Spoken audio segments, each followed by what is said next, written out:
नमस्कार। नमस्कार दोस्तों, मैं राजेश सिन्हा और आप देख रहे हैं न्यूज लहर पटना। दोस्तों, आज एक बार फिर हम आए हुए हैं बिहार के जाने माने पत्रकार और राजनीतिक विश्लेषक अरुण कुमार पांडे सर के पास। हम उनसे आज बात करने वाले हैं बिहार विधानसभा चुनाव के बाद कल ही बिहार सरकार में विभिन्न मंत्रियों के विभागों का बंटवारा हुआ है। सर नमस्कार, न्यूज लहर पटना में आपका हार्दिक स्वागत। सर, कल ही बिहार विधानसभा में विभागों का बंटवारा हुआ है और 20 साल के बाद सर बिहार के मुख्यमंत्री नीतीश कुमार ने अपने पास जो पिछले 20 साल से था उनके पास गृह मंत्रालय, वो भारतीय जनता पार्टी के कोटे में आ गया है और सम्राट चौधरी जो पहले उप मुख्यमंत्री थे उनके पास यह विभाग आया है। सर, यह परिस्थितियां कैसे बनी? देखिए, बिहार में 18वीं विधानसभा का चुनाव हुआ और इस चुनाव में सत्तारूढ़ राजग एनडीए जिसको कहते हैं उसको बड़ा जनादेश मिला। 243 सीट वाली विधानसभा में एनडीए को 202 सीटें मिली और उसमें खासकर इस चुनाव में बीजेपी फिर बड़े भाई की भूमिका में सबसे अधिक 89 सीट्स पर जीत मिली। उसके बाद जदयू को 85 सीट पर जीत मिली और विपक्ष राजद 25 सीट में सिमट गया है। ये तो नतीजे की बात की। अब उसके बाद सरकार बनी, शपथ ग्रहण हुआ 20 नवंबर को और 21 नवंबर को देर शाम मुख्यमंत्री ने मंत्रियों के बीच विभाग का बंटवारा किया। इस विभाग बंटवारे में सबको चौंका दिया। वो इसलिए चौंका दिया कि 20 साल में 2005 से नीतीश कुमार मुख्यमंत्री हैं और आमतौर पर सामान्य प्रशासन विभाग और गृह विभाग मुख्यमंत्री के ही जिम्मे हुआ करता है और इस बार मुख्यमंत्री ने गृह विभाग जो उनके अधीनस्थ था वो सम्राट चौधरी को के हवाले कर दिया। सम्राट चौधरी बिहार के नए गृह मंत्री बन गए हैं।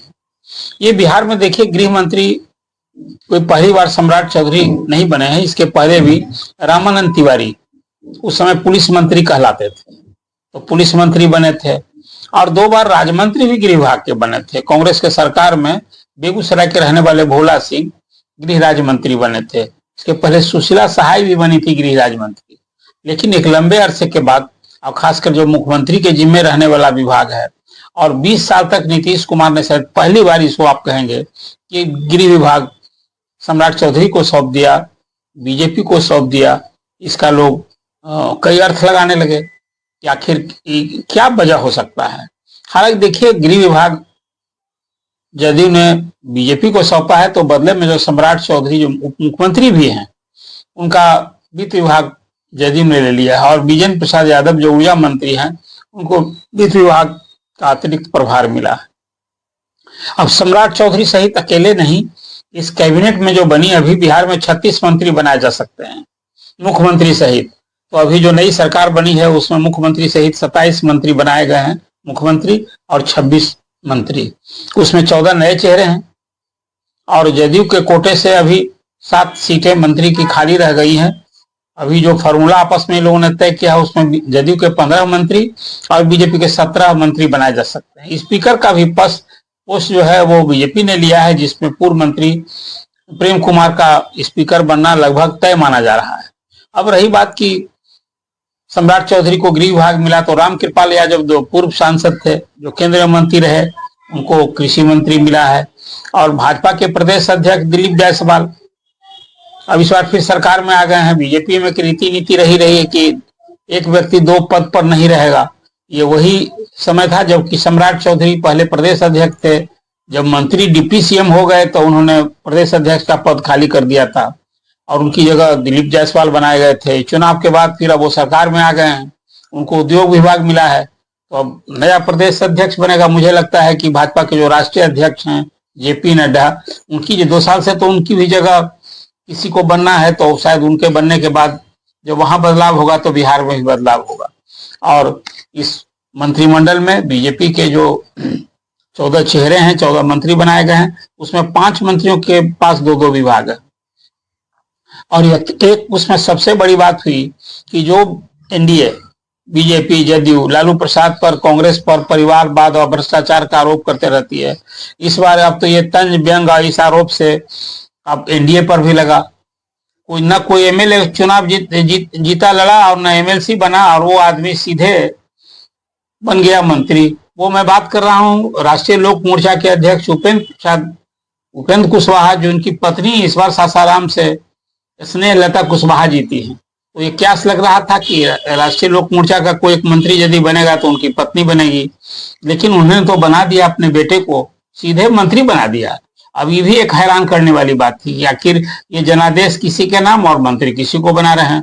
और उसका उन्होंने कहा कि भाई पार्टी में जो हमारे यहाँ विद्रोह हो जाता है, हमने 14 में पार्टी बनाई थी, अरुण कुमार और राम कुमार शर्मा जो हमारे एमपी थे पार्टी छोड़ दिए थे, तो अपना ये भविष्य को संवारने के लिए अपनी पार्टी का कि हमारी विरासत कोई संभालने वाला हो, तो हमने बेटा को मंत्री बना दिया है। और कोई भी संविधान में व्यवस्था है कि कोई व्यक्ति बिना किसी के सदन का सदस्य रहते हुए 6 महीने के मंत्री बन सकता है, केंद्र में भी और उसी तरह से राज्य में भी। अब उन्हें सदन में किसी सदन का जो परिषद है या विधानसभा का सदस्य बनना होगा, तो मुझे लगता है परिषद में अभी 4 सीटें खाली हुई है। उसमें मंगल पांडे, सम्राट चौधरी, भगवान कुशवाहा और एक और जो एमएलसी थे जो अभी एमएलए बन गए हैं, तो वो अभी 4 को खाली हैं। उसमें मंगल पांडे की जो सीट थी 5 साल अभी बाकी था। और तो मुझे लगता है कि जो उपचुनाव होगा वो उसकी जगह में दीपक प्रकाश जो उपेंद्र कुशवाहा के बेटे हैं उनको बनाया जाएगा। लेकिन सभी लोगों को हैरानी हुई है इस बात को लेकर के कि भाई जो न एमएलए का चुनाव लड़ा न एमएलसी का चुनाव लड़ा और उसको सीधे मंत्री बना दिया गया। आखिर ये जो जनादेश है उसके भी अब परिवारवाद का, तो इसे मैं मानता हूँ इसको निर्लज्जता है परिवारवाद की। राजनीति में जिस परिवारवाद पर खासकर प्रधानमंत्री चोट क्या करते हैं, और उन्हीं के सामने वोट हुआ। और वो जो विधायक के रूप में शपथ लेने वाला जो पंचायती राज विभाग मिला है, टी शर्ट को पैंट में वो जाकर शपथ लिए। आमतौर पर पॉलिटिशियंस लोग तो कुर्ता पैजामा पहनते हैं, कुर्ता धोती पहनते हैं, खैर ये एक अलग विषय है। तो ये कुछ मंत्रिमंडल का स्वरूप हो गया। विपक्ष के लिए बैठे बैठाए मुद्दा मिल गया, और विपक्ष कह ही रहा है कि भाई हमारे परिवारवाद पर तेजस्वी यादव ने कहा 10-10 लोग परिवारवादी लोग मंत्री बनाए गए हैं। तो एक ये मंत्रिमंडल का जो गठन हुआ है उसमें एक स्थिति है। बहुत बढ़िया विश्लेषण सर। अब सर बात करेंगे जो नए मंत्रिमंडल का गठन हुआ है उसमें 3-4 जो विवादित चेहरे हैं सर। सबसे पहले उप मुख्यमंत्री का चेहरा सम्राट चौधरी हुए, जिन पर प्रशांत किशोर ने चुनाव प्रचार में गंभीर आरोप लगाए थे। मतलब नाबालिग का सर्टिफिकेट देना, हत्या का आरोप होने के बावजूद नाबालिग का सर्टिफिकेट देना। फिर भाजपा का प्रदेश अध्यक्ष दिलीप जायसवाल पर अपने क्षेत्र में अल्पसंख्यक समुदाय का एक कॉलेज हड़पना, फिर हत्या का आरोप। इसी तरह सर मंगल पांडे, अशोक चौधरी पर भी गंभीर भ्रष्टाचार के आरोप थे। इसके बावजूद भाजपा ने इन्हें अपने मंत्रिमंडल में, मतलब बिहार सरकार के मंत्रिमंडल में उन्हें प्रमुख मंत्रालय सौंपा है। तो सर इसमें भाजपा का जो शुरुआत से राजनीतिक शैली रहा है, चाल चरित्र चेहरा, तो सर इसमें और इनको मंत्रिमंडल देना, ये गंभीर प्रमुख मंत्रिमंडल देना, तो सर इस पे क्या समझेंगे हम लोग? देखिए, इसको मैं ये मानता हूँ बात ठीक है कि जन स्वराज पार्टी के सूत्रधार प्रशांत किशोर ने ये 4 नेता जिनकी आपने चर्चा की, सम्राट चौधरी, अशोक चौधरी, दिलीप जायसवाल और मंगल पांडे पर सीधे आरोप किया था। जो आरोप की आपने चर्चा की, मैं मानता हूं कि इसको एनडीए ने सीधे से खारिज कर दिया। तभी तो अशोक चौधरी को, जिस पर सबसे गंभीर आरोप था, उनको भ्रष्टतम मंत्री कहा था जन स्वराज पार्टी ने। अब भ्रष्टाचार के कुछ साक्ष्य भी दिए थे, लेकिन सबको दरकिनार करते हुए इनको इसी तरह से सम्राट चौधरी पर आपने ठीक ही कहा कि हत्या मामले में उनको आरोपी होने का, उनके उम्र और शैक्षणिक योग्यता को लेकर सवाल उठाए प्रशांत किशोर ने, लेकिन सारे आरोप को अनदेखी करके और नीतीश कुमार ने अपने मंत्रिमंडल में शामिल किया और भाजपा ने भी प्रशांत किशोर के उन आरोपों को अनदेखी कर दी। देखिए, दिलीप जायसवाल ने और संजय जायसवाल ने, अशोक चौधरी, इन लोगों ने तो मानहानि का मुकदमा भी किया है, एक अलग विषय है। लेकिन ये कहा जा सकता है कि बीजेपी में जो एक अभी तक परिपाटी रही थी कि कोई इस तरह से आरोप हो तो उसको कहीं उससे दूरी बनाते हैं, लेकिन ये आरोप को राजनीतिक आरोप मानते हुए, जो आरोप राजनीतिक नहीं थे, आरोप तो आपराधिक मामले थे, लेकिन उस सब की अनदेखी करते हुए उन्हें मंत्री बनाया गया और मंत्री नहीं बनाया गया। गृह विभाग जैसा महत्वपूर्ण विभाग, जो कहा जाता है कि नीतीश कुमार के रेजिम में ये सुशासन की कुंजी मानी जाती है, मास्टर की पुलिस विभाग, आज पुलिस विभाग के ही पुलिस की गतिविधि भूमिका के चलते समाज में शांति व्यवस्था, अमन चैन, लोगों के जान माल की सुरक्षा, सारी व्यवस्था तो पुलिस के बूते होती है। अब पुलिस महकमा के प्रभारी हो गए हैं सम्राट चौधरी। ये देखिए, बिहार में एक बात और मैं मानता हूं कि प्रारंभ में 2005 से 10 तक नीतीश कुमार का जो शासन था, जब पहली बार राजद के बाद आए, जिसको अब जंगल राज का मतलब क्या था? जंगल राज का मतलब था बेलगाम अपराध। तो उस पर निश्चित रूप से एक अंकुश पाया गया था, लोगों ने एक सकारात्मक बदलाव किया था। बाद के दिनों में तो अभी चर्चा होने लगी, विपक्ष भी कहने लगा कि भाई बिहार में अब वो जंगल राज का दौर आप कहते हैं, अब तो उससे भी और स्थिति बिगड़ रही है। यहाँ जमीन माफिया, शराब माफिया, बालू माफिया यहाँ बोलबाला है, आए दिन रोज अपराध की घटनाएं हो रही हैं।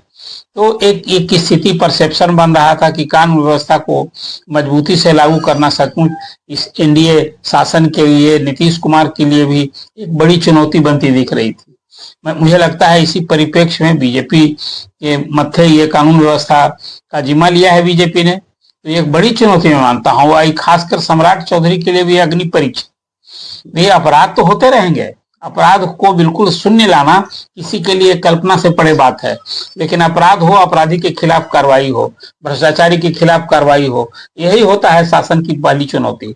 अब तो पुलिस विभाग है सम्राट चौधरी के पास। मुझे लगता है बिहार में अभी गृह विभाग को लेकर विपक्ष भी कहा था कोई भी अपराध की घटना होगी तो जो गृह मंत्री होता है उसी से सवाल उठाया जाता है, निशाना साधे जाते हैं। जब तक नीतीश कुमार पर साधे जा रहे थे, लोग कह रहे थे कि नीतीश कुमार अब खुद शासन नहीं चला रहे हैं, तो सम्राट चौधरी के बनने से बीजेपी ने एक बड़ी चुनौती ली है। और ये बिहार भी ये डिमांड कर रहा है कि जैसे पड़ोसी राज्य यूपी में बुलडोजर कार्रवाई, मतलब अपराधियों के खिलाफ, कानून तोड़ने वालों के खिलाफ कठोरतम कार्रवाई हो, ये समाज अपेक्षा करता है। तो बिहार ये उम्मीद करता है कि बिहार के नए गृह मंत्री सम्राट चौधरी लोगों की उम्मीद पर खड़े उतरेंगे, अन्यथा फिर जो नतीजा आएगा वो सहज समझ सकता है। यदि विफल हुए, कोई सकारात्मक बदलाव नहीं लाए, तो फिर उनकी ही उनका राजनीतिक भविष्य, उनका राजनीतिक करियर पर ही सवाल उठेगा। ये इतना महत्वपूर्ण विभाग का दायित्व संभाला और वो कहा भी करते थे, तो जो कहते थे उसके अनुरूप वो रिजल्ट नहीं देंगे, तो ये कोई उनकी भी अग्नि परीक्षा है। मैं इसे इस रूप में देखता हूँ। सर फिर चले जाते हैं पहले ही, जो पहला सवाल था प्रशांत किशोर जी के बारे में। उन्होंने चुनाव के शुरुआत से ही इन मंत्रियों पे गंभीर आरोप लगाए थे। चुनाव परिणाम आने के बाद 3-4 दिन वो अज्ञातवास में रहे, फिर अब वो मीडिया से बात करने लगे हैं, लेकिन कहीं भी इन मंत्रियों के बारे में गंभीरता से बोलते हुए नहीं दिख रहे हैं। एज ए पत्रकार सर, आपको क्या लगता है अब प्रशांत किशोर जी का क्या स्टैंड हो सकता है? नहीं, प्रशांत किशोर जी ने ये सारे जो आरोप की चर्चा मैंने की, उन्हें ये सवाल मीडिया से जब मुखातिब से पूछा गया तो उन्होंने कहा कि हम कोर्ट भी जाएंगे। तो जो आरोप सीधा उन्होंने साक्ष्य के साथ लगाया और पार्टी ने गंभीरता से नहीं लिया। उन्होंने तो कहा था कि दागी मंत्रियों को सरकार में नहीं शामिल कीजिए, सभी लोग शामिल कर लिए गए उनकी नजर में। तो उन्होंने कहा हम कोर्ट जाएंगे। और मुद्दा तो है ना, देखिए इसको एक जनमत है, वो जनता के बीच में जाएंगे कि भाई हम, ये आरोप है। सबसे बड़ी चुनौती है कि उन जो आरोप थे प्रशांत किशोर के, उस गंभीरता को न्यायालय में जाएं, उसकी जांच करावें। एक तो बड़ा ही आरोप है, और फिर जनता की अदालत में उनके आरोप को तो कहा जा सकता है कि जनता ने भी अप्रूव नहीं किया। तभी तो आज प्रशांत किशोर की पार्टी को कोई खाता नहीं खुला, शून्य पर जनस्वराज पार्टी रही और उसके अधिशंक 98% उसके कैंडिडेट की जमानत जब्त हो गई। इसी को लेकर चुनाव में मिली शर्मनाक हार के कारण प्रशांत किशोर ने प्रायश्चित किया, लेकिन कहा है कि भाई अब हम उम्मीद करते हैं कि नीतीश कुमार ने चुनावी जो वायदे किए हैं उसको वो पूरा करेंगे। बहुत अच्छा विश्लेषण सर। सर अब एक लास्ट सवाल कि बिहार विधानसभा चुनाव के शुरुआत से ही प्रशांत किशोर जो जनसुराज के संस्थापक हैं, वो सबसे ज्यादा आक्रामक रहे हैं सम्राट चौधरी के बारे में, जो अब फिर एक बार उप मुख्यमंत्री बन गए हैं और उनके पास गृह मंत्रालय भी आ गया है। तो क्या सर उनके टारगेट प्रशांत किशोर हो सकते हैं? नहीं, देखिए वो प्रशांत किशोर टारगेट होंगे, ये कोई यदि कोई ऐसा अनलॉफुल काम करेंगे तो प्रशांत किशोर क्या, यदि वैसी कोई कार्रवाई प्रशांत किशोर पर करेंगे तो उसको तो पूर्वाग्रह से प्रेरित कार्रवाई मानी जाएगी। यदि कोई इस तरह से गैर कानूनी साक्ष्य मिलेगा उनकी गतिविधि, उनकी भूमिका पर, तभी ना कोई कार्रवाई करेंगे। होम मिनिस्टर हो गए हैं तो इसका ये तो मतलब है नहीं कि जो उनके इतने राजनीतिक जिन लोगों से कटता रही है उस सबसे वो निपटना शुरू कर देंगे। यदि ऐसा करेंगे तो ये संसदीय व्यवस्था में या कहिए कानून का राज है, तो न्यायालय के भी दरवाजे खुले हुए हैं। मुझे नहीं लगता है कि ऐसा कुछ करेंगे। अभी तो उनके लिए भी जो आरोप थे उस आरोपों से अपने को मुक्ति पाना, लोगों की नजर में एक दमदार मजबूत मंत्री के रूप में अपने को पेश करना, ये रहेंगे कि अपने विरोधियों से वो निपटने का काम करेंगे। ऐसा मुझे नहीं लगता है। बहुत अच्छा विश्लेषण सर, बहुत अच्छे ढंग से बताया बिहार विधानसभा में नए मंत्रिमंडल की स्थिति। दोस्तों, हम आपसे फिर मिलेंगे ऐसे ही नए नए विषयों के साथ। तब तक आप देखते रहें हमारे न्यूज लहर यूट्यूब चैनल को। आप हमारे वीडियो को देखें, लाइक करें, शेयर करें और हमारे न्यूज लहर पटना यूट्यूब चैनल को सब्सक्राइब अवश्य करें। धन्यवाद।